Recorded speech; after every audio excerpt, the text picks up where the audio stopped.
complicado, né? A gente hoje vive num mundo que gira muito em torno de uma mídia de imagem, né?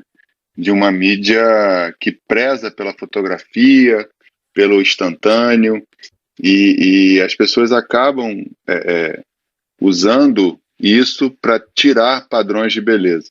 A gente sabe, como você falou, que esses padrões de beleza, eles são temporais, né? O que era belo há séculos atrás, hoje não é considerado. Muitas vezes o que é belo numa cultura, numa sociedade, numa região, não é tão bem visto. A cultura muda, né? A cultura evolui e de uma região para outra muda, de uma sociedade para outra muda, e com o tempo ela muda. Então, nós aqui como profissionais da área, nós precisamos ter esse cuidado de, primeiro, entender que esse padrão ele é temporal, que o que é belo hoje de uma pessoa aos 20 anos pode acabar gerando um problema para ela aos 30, aos 40, aos 50 anos. E o que é belo hoje de uma pessoa que vive numa determinada região, se ela se mudar de região, procurar outro país, isso pode não ser tão bem visto. Então, a gente precisa, como profissional da área e como ser humano, né, avaliar isso na pessoa e tentar passar para ela que o que ela precisa buscar não é o belo que vem de fora para dentro, é o belo que ela tem de dentro para fora. E lógico, se houve alguma alteração ao longo da vida que tirou alguma coisa da beleza dela, por exemplo, um ganho exagerado de peso, ou se existe alguma alteração anatômica que é passível de pequena correção, mais do que saudável procurar a medicina para resolver isso. Afinal, Deus deu aos médicos o dom de resolver algumas questões. Mas tem um limite, né? A gente precisa ficar bem atento a esse limite.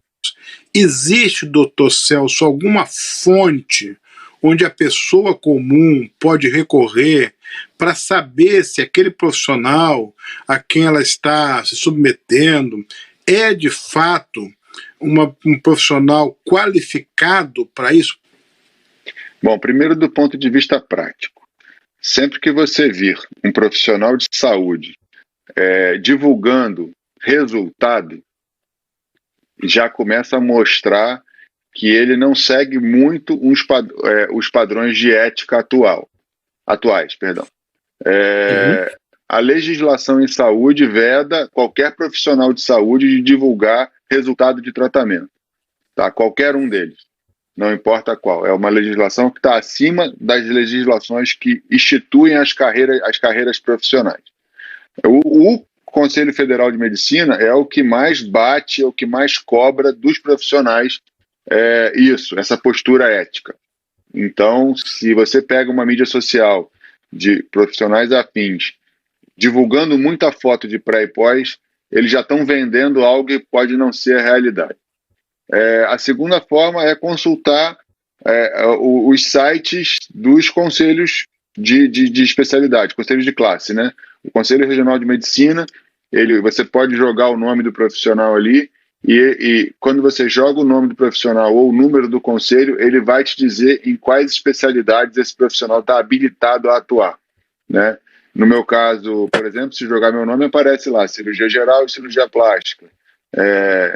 Amigos meus, dermatologia, tem lá sempre o que a gente chama de RQE, que é Registro de Qualificação de Especialidade. Isso pode ser conseguido tanto no site do CFM, do Conselho Federal de Medicina, quanto no site dos conselhos regionais.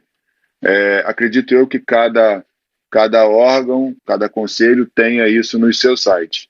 Mas a questão é realmente, existe uma briga por mercado, né? E essa briga por mercado, infelizmente, quem está perdendo é o consumidor, porque acaba tendo profissionais que não têm uma formação nem durante a universidade para executar determinados procedimentos, e acaba que pequenos cursos de curto período viram diplomas na parede, habilitando ou teoricamente gabaritando pessoas a realizar procedimentos nas quais elas não estão preparadas para tratar a complicação. E eu acho que a maior referência é isso. Se complicar, eu vou procurar quem para tratar? Qual profissional que eu procuraria para tratar? E aí é nesse caso que a gente acaba sempre voltando para o médico, né? Sempre voltando para o especialista dentro de cada área. É pecado a pessoa querer ser bonita? Claro que não. É fruto do pecado a gente não ser bonito. Deus fez o homem perfeito, a mulher perfeita, e por conta do pecado nós acabamos evoluindo de uma maneira não tão perfeita assim, apesar de a gente não poder sugerir que a obra não é perfeita, né? Mas não é pecado. A busca, talvez a busca incessante se torne pecado, mas não vejo mal nenhum na pessoa querer corrigir algo que a entorne, algo que a limite, porque muita gente tem uma insatisfação com o corpo e aquilo limita ela de atingir o propósito que Deus tem para a vida dela, porque ela não se sente bem, por exemplo, de se apresentar em público, não se sente bem, por exemplo, não se sente confiante o suficiente de interagir, e aquilo pode limitar o propósito de Deus para a vida dela. E aí um procedimento cirúrgico relativamente simples, relativamente tranquilo, pode dar a ela o que falta para ela ativar o propósito e seguir o caminho, os caminhos que Deus tem na vida dela. E a gente percebe que o conceito de belo e de feio está presente na Bíblia, está presente na teologia, que é o texto da Bíblia que diz assim, que o coração alegre aformoseia o rosto. Como que você, como profissional, um cirurgião plástico, mas um profissional cristão, como que você olha para textos como esse agora que eu acabei de mencionar? Bom, vamos lá. Como você disse, o coração alegre aformoseia, ou seja, é um processo. É um processo onde o coração vai se expor através da pessoa e quem está em volta dela vai começar a perceber a diferença dela, né? O belo padrão estético, ele se apresenta. Você chega, você vê, já está ali nos seus olhos. Mas o convívio pode desgastar aquela beleza, né? Assim como o tempo desgasta a beleza das paisagens, a beleza de um edifício, a beleza até de um carro, o tempo também prejudica a nossa beleza, tanto ela física, porque nós envelhecemos, quanto do ponto de vista até imediato. Em poucos dias, você começa a conhecer uma pessoa e você começa a perceber que dela não provém algo de Deus, não provém amor, você só percebe rancor, amargura, aquele belo começa a esmoecer, começa a se perder.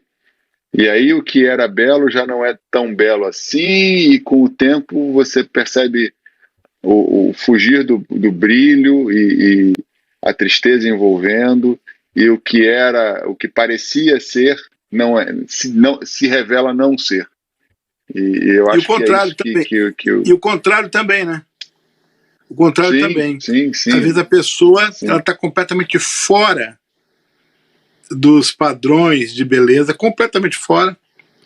Mas quando você começa a conhecer a pessoa, ouvir o que ela tem por dentro, os princípios dela, os valores dela, o conteúdo dela. Assim como você disse que o feio explica o belo, essa perda da beleza pelo que ela tem dentro explica exatamente o contrário. Como uma pessoa que inicialmente pode não parecer tão bela, se revela muito bonita, muito bela como pessoa, como um ser humano completo, não apenas como um rostinho bonito. Dr. Celso, muito obrigado. Você é uma das pessoas mais lindas que eu conheço, coração mais lindo, uma mente linda também. Que Deus possa abençoar você, continuar usando a sua vida para fazer diferença na vida de tanta gente, não apenas do ponto de vista estético, da saúde física ou emocional, mas também do resgate da imagem de Deus na vida dela, que Deus nos criou conforme a sua imagem, né? Essa é uma imagem que está embaçada na vida de muitas pessoas, mas ela pode ser resgatada. Então que Deus possa continuar usando a sua vida. Obrigado por ter separado esse tempo aí na agenda para a gente bater esse papo, sem dúvida alguma, uma conversa muito rica, muito interessante. Eu quero dizer para você que esse bate-papo fica arquivado no website da NetFé TV, netfetv.com.br. Você pode acessar lá e vai ficar arquivado para você revisitar trechos dessa conversa nossa aqui, muita coisa para você refletir, meditar. Celso, muito obrigado, tá? Muito obrigado mesmo aí pelo seu tempo e por um bate-papo tão bonito, tá? Obrigado, pastor. O prazer foi meu e sempre que precisar estou aqui.